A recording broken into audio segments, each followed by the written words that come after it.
उत्तर प्रदेश के नगीना सीट से सांसद चंद्रशेखर आजाद उर्फ रावण और PhD scholar doctor Rohini Khabri के बीच में लगातार विवाद थमने का नाम नहीं ले रहा है।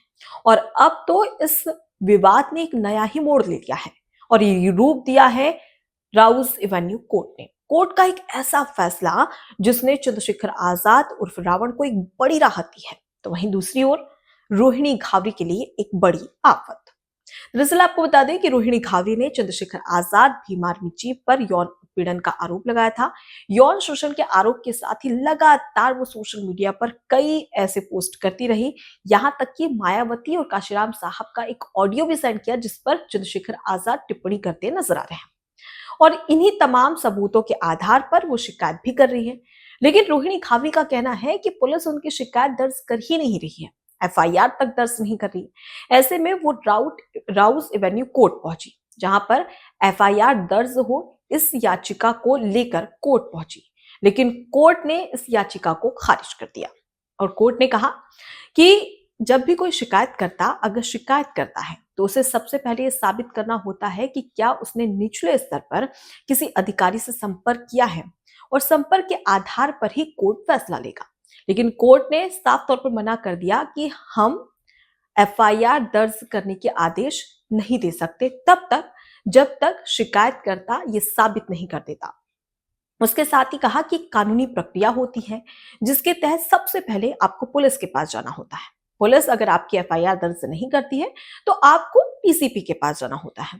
अगर टीसीपी भी यहाँ पर शिकायत दर्ज नहीं करता है तो उसके बाद ये पूरा मामला कोर्ट जाएगा और कोर्ट अपना फैसला सुनाएगा। ये कहना था कोर्ट का, जिसके बाद में चंद्रशेखर आजाद को एक बड़ी राहत। वो इसलिए क्योंकि ये जो एफआईआर की शिकायत दर्ज करने की बात कही गई थी यहाँ पर रोहिणी खाबरी की ओर से, वो एफआईआर दर्ज करने वाली याचिका को खारिज कर दिया है कोर्ट ने। अब ऐसे में रोहिणी खाबरी का गुस्सा जमकर सोशल मीडिया पर बरसा, जिसमें उन्होंने एक्स पर ट्वीट किया और ये कहा कि कितनी अजीब बात है, कितनी हैरान करने वाली बात है कि मेरे ऊपर ही मुकदमे दर्ज हो रहे हैं, जबकि मैं खुद 6 महीने से कोशिश कर रही हूं कि एफआईआर दर्ज हो, लेकिन मेरी एफआईआर तक नहीं लिखी जा रही है। कोई इंसान पॉलिटिकल पावर कितनी दिखा सकता है, इसे कहते हैं पॉलिटिकल पावर, पॉलिटिकल ताकत, जो कि चंद्रशेखर आजाद उर्फ रावण के पास है। साथ ही रोहिणी खाबरी ने यह भी कहा कि पहले मुझे पुलिस स्टेशन से भगा दिया गया, मैं वहां पर शिकायत करने पहुंची, मेरी एफआईआर तक दर्ज नहीं की गई और अब कोर्ट ने भी इसे अनसुना कह दिया। उसके साथ ही उन्होंने कहा कि अगर मुझे यहां से भी उम्मीद नहीं मिल रही है तो मैं अब हाई कोर्ट जाऊंगी, यानी कि अब ऊपर वो दरवाजा खटखटाएगी और न्याय उन्हें चाहिए, ये कहना था रोहिणी खाबरी का। और साफ तौर पर उन्होंने कहा कि मैं एक भारतीय नारी हूं, दलित बेटी हूं, इसलिए मैं अपने अधिकारों के लिए, अपने आत्मसम्मान के लिए आखिरी दम तक लड़ूंगी। अब सबसे हैरान करने वाली बात कि एक महिला जो कि 6 महीने से पुलिस स्टेशन के चक्कर काट रही है लेकिन उनकी शिकायत तक दर्ज नहीं हो रही है, ये बात खुद रोहिणी खाबरी कह रही है। उसके बाद में वो कोर्ट पहुंचती है लेकिन कोर्ट भी उसे अनसुना कर देता है।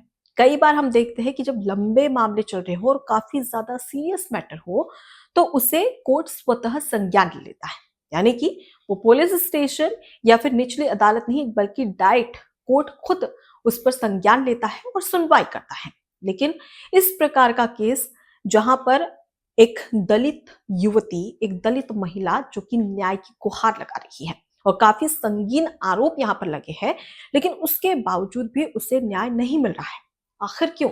इसके पीछे की वजह क्या हो सकती है? हालांकि रोहिणी खाबरी खुद ये सोशल मीडिया पर अक्सर कहती नजर आई कि पॉलिटिकल पावर की वजह से, राजनीतिक ताकत की वजह से चंद्रशेखर आजाद उर्फ रावण पर शिकायत दर्ज नहीं हो रही है, यहां तक कि पुलिस एफआईआर तक दर्ज नहीं कर रही है। अब ऐसे में एक महिला क्या करे? ये है भारत का संविधान, ये है भारत की न्यायपालिका, जहां पर एक महिला जो कि लगातार न्याय की गुहार लगा रही है लेकिन उसे न्याय नहीं मिल पा रहा है। आखिर क्यों? इसके पीछे की बड़ी वजह क्या हो सकती है? हालांकि आपको बता दें कि यहाँ पर चंद्रशेखर आजाद उर्फ रावण को लेकर कई बड़े खुलासे रोहिणी खाबरी कर चुकी हैं। हालांकि उन्होंने यौन शोषण की बात कही थी, लेकिन उसके साथ ही उन्होंने एक ऑडियो भी सोशल मीडिया पर पोस्ट किया था, जिसमें वो बोल रही है कि चंद्रशेखर आजाद उनसे बात कर रहे हैं मायावती और काशीराम साहब के संबंध को लेकर। वो ऑडियो भी खूब वायरल हुई थी और ये कहा जा रहा था कि इसकी जांच करवाएं, लेकिन किसी ने जांच नहीं करवाई। मायावती को टैग किया था, रोहिणी खावरी ने प्रधानमंत्री को टैग किया था, पीएमओ को टैग किया था, लेकिन उसके बावजूद भी उनकी शिकायत कहीं पर दर्ज नहीं की गई। यहाँ तक कि राजनीतिक गलियारों में भी एकदम शांति है इस मुद्दे को लेकर। आखिर क्यों? और सबसे बड़ी बात कि दिल्ली पुलिस से लेकर यूपी पुलिस तक के दरवाजे खटखटा चुकी है रोहिणी खावरी, लेकिन एक दलित बेटी की, एक दलित महिला की नहीं सुनी जा रही है, जिससे साफ झलकता है कि रोहिणी खावरी की जो पीड़ा है, जो दुख है, जो दर्द है, वो बयां होता है सोशल मीडिया के जरिए। हालांकि आपको बता दें कि सोशल मीडिया पर कई ऐसे लोग हैं जो कि रोहिणी खावरी का जमकर समर्थन कर रहे हैं, तो कुछ ऐसे भी लोग हैं जो कि उनको जमकर क्रिटिसाइज कर रहे हैं। अब ऐसे में रोहिणी खावरी लगातार ये कह रही है कि अगर निचली अदालत में मेरी याचिका खारिज कर दी गई तो मैं हाईकोर्ट पहुंचूंगी, हाईकोर्ट से न्याय नहीं मिला तो मैं सुप्रीम कोर्ट तक जाऊंगी, लेकिन अपनी जो लड़ाई है, आत्मसम्मान की जो लड़ाई है, वो मरते दम तक लड़ूंगी। आपको बता दें कि चंद्रशेखर आजाद उर्फ रावण, जो कि भीम आर्मी चीफ और नगीना सांसद हैं, उसके साथ ही आजाद समाज पार्टी के एक संस्थापक भी हैं। इनके ऊपर कई गंभीर आरोप रोहिणी खावरी ने लगाया था, लेकिन इन दोनों का संपर्क कैसे हुआ? दरअसल आपको बता दें कि रोहिणी खावरी और चंद्रशेखर आजाद उर्फ रावण दोनों एक साथ रह चुके हैं, यानी कि ये दोनों ही बहुत ही अच्छा इनका रिश्ता था, लेकिन अचानक से इनके रिश्ते में दरार आई और दोनों अलग हो गए, जिसके बाद में रोहिणी खावरी ने कई गंभीर आरोप चंद्रशेखर आजाद उर्फ रावण पर लगाए। फिलहाल अगर रोहिणी खावरी की बात करें तो ये ऑस्ट्रेलिया में जॉब कर रही है और इनकी जो माँ है वो एक स्वास्थ्य बीमा अस्पताल है, जहां पर सफाई कर्मी की भूमिका निभा रही, यानी कि सफाई कर्मी का काम कर रही है इंदौर में। अब यहाँ पर लगातार ये खुद कह रही है रोहिणी खावरी कि वो एक दलित बेटी है और दलित बेटी न्याय की गुहार कर रही है, और चंद्रशेखर आजाद की पार्टी, आजाद समाज पार्टी, खुद दलितों की काफी ज्यादा हितैषी कही जाती है, उनके लिए एक अच्छा काम करने वाली पार्टी कही जाती है, लेकिन एक दलित महिला, दलित युवती को ही यहाँ पर न्याय नहीं मिल रहा है। अब ऐसे में लगातार वो इस पूरे सिस्टम पर सवाल खड़े कर रही है। सबसे पहले राजनीतिक तमाम जो राजनेता है, क्योंकि वो सबूत पेश कर चुकी हैं, लेकिन उसके बावजूद भी राजनीतिक गलियारे में एकदम शांति है। वहीं हाईकोर्ट पहुंची, पुलिस स्टेशन पहुंची, वहां पर भी उनकी आवाज को दबाया जा रहा है, कहना है रोहिणी खावरी का। अब ऐसे में सवाल उठता है कि क्या वाकई में राजनीतिक ताकत जिसकी ओर इशारा कर रही है रोहिणी खावरी, ये सच है क्या? क्या चंद्रशेखर आजाद की धौस की वजह से, राजनीतिक पावर की वजह से, शक्ति की वजह से, ताकत की वजह से उन्हें न्याय नहीं मिल पा रहा है? यहां तक कि एफआईआर तक दर्ज नहीं हो रही। कम से कम अगर एफआईआर दर्ज होती तो जांच होती, जांच के बाद में सब कुछ सामने आ जाता, दूध का दूध और पानी का पानी स्पष्ट हो जाता।